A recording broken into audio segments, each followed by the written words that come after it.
An Illinois legislator credits President Donald Trump for U.S. Steel's announcement. They're reopening a blast furnace down in Granite City, Illinois. Good morning. I'm Greg Bishop. It's Illinois in Focus Daily.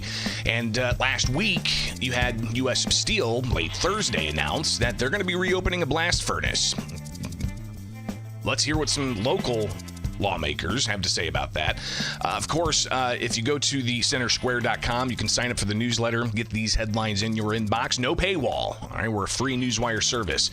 So go check these stories out. And an Illinois state legislator from the Metro East says it's a Christmas miracle that U.S. Steel is reopening a blast furnace.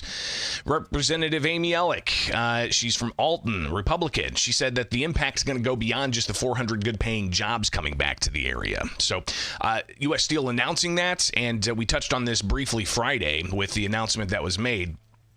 U.S. Steel President and CEO David Burritt said the decision came after carefully analyzing consumer demand and confidence in the capabilities to safely and profitably operate the mill.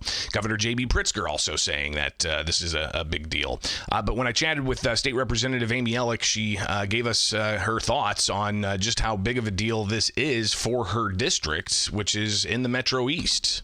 Yesterday, during the day, we started getting some outreach, we being myself and Senator Erica Harris. We started getting some outreach from a variety of people saying, we think there's good news coming. We think it's coming today.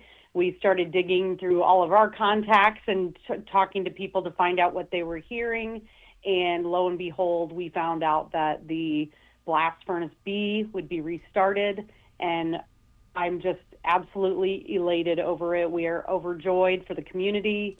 It is the best possible outcome from all the advocacy that has been done from people at all levels of government to the community. I remember going down to the blast furnace back in 2018 when President Donald Trump visited when he was in his first term. And the president had some things to say about that. And you could see the story linked up to the most recent story all the way back in July of 2018. Gosh, I remember going in there, by the way. It was... We had to get there super early to cover it and be in place hours before the president was to arrive, get our equipment in there, and then we had to exit so they could sweep the entire factory area before letting everybody else back in. But here's just some of what President Trump had to say back in 2018. Band, play it. Our steel workers are going back to work in record numbers, you notice? We're here today to celebrate a great victory, a victory for all of you, for this community, and for our entire country. After years of shutdowns and cutbacks, today the blast furnace here in Granite City is blazing bright. Workers are back on the job, and we are once again pouring new American steel into the spine of our country.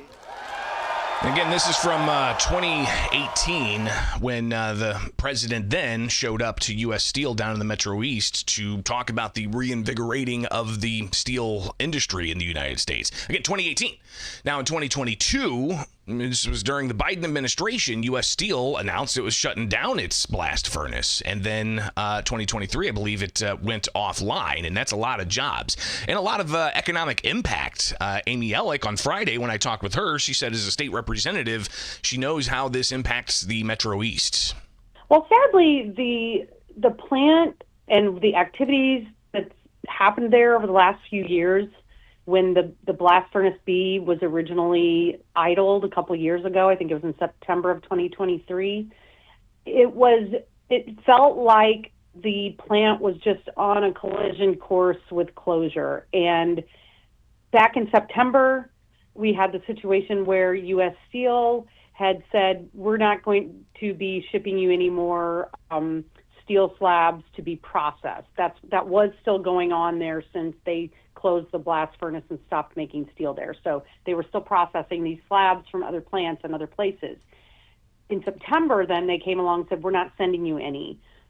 Trump invoked the golden share and suddenly the company decided there was enough demand that they could go ahead and keep shipping the slab. So I think the attitude in the community has been, we think they're going to eventually close us, and it's just been a painful, long couple years, especially for the union members that have just waited to determine what's happening. I mean, it was a very negative feeling all around about the future of Granite City Steel.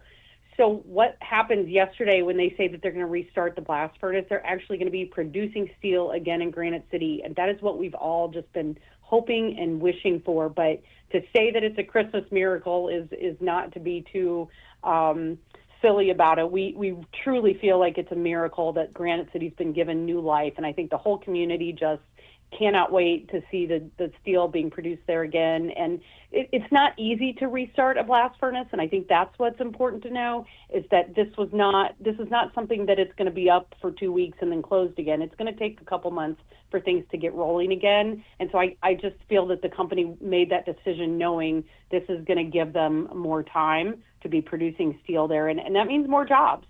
The economic impact is 400 more jobs coming back to Granite City Steel. So it's almost hard to immediately measure that, but the true impact is that there are 400 more jobs coming back to Granite City Steel. So people that maybe got laid off or took severance will be given opportunities to come back to work. There's going to be new people requested to be hired there as well if they can't get every single person to come back.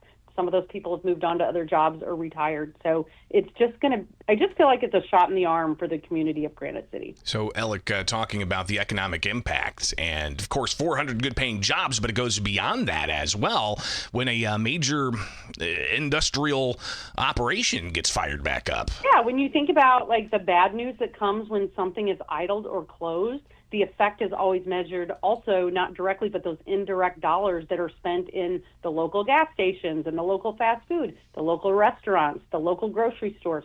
All the things that surround that plant are what you worry about when something closes. So now that we're going to restart and add those jobs, we're just thrilled that we think the entire region really will benefit economically from that, from increased traffic through Granite City and increased traffic in all those supporting organizations. So those supporting organizations being small mom and pop shops even. And she says that President Donald Trump, if it was not for him being back in office, she doesn't think that this would have opened up.